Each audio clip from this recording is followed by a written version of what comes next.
And this morning, the ex-girlfriend of the suspect who blew up a Cybertruck outside a Trump hotel in Las Vegas is opening up about his struggles with his mental health.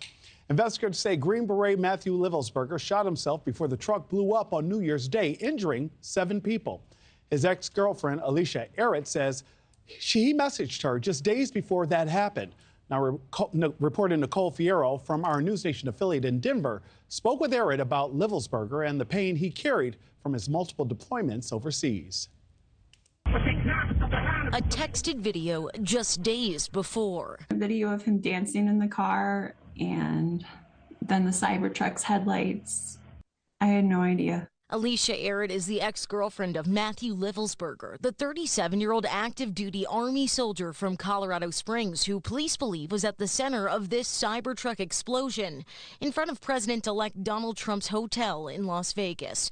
Investigators believe Livelsberger killed himself before the blast injured 7 others. I met Matt in 2018. He had just come back from deployment to Afghanistan. We dated on and off for about 2 years. She shares text messages dating back to when they started dating. He was talking about the head injuries he'd had. He'd had several blasts that he was involved in. He told her about mental health struggles in the past. For 18 years, he carried that weight alone. Did he tell you he just couldn't get help? He told me there's help available, but if he sought help, he'd be marked non-deployable. Then he texted her just days ago, telling her about the Cybertruck he rented in Denver. He was just being funny and silly, and I didn't recognize it for a call for help. Hearing what then happened. I've been absolutely heartbroken.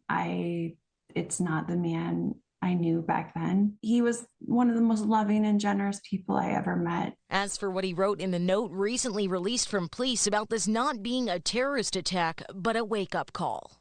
I don't know all of what he was thinking, but I think 2 things can be true.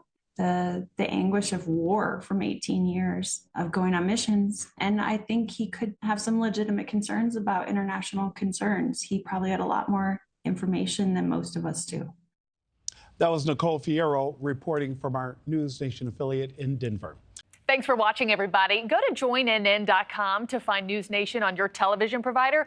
Also, don't forget to click that red subscribe button below to get more of NewsNation's fact-driven, unbiased coverage.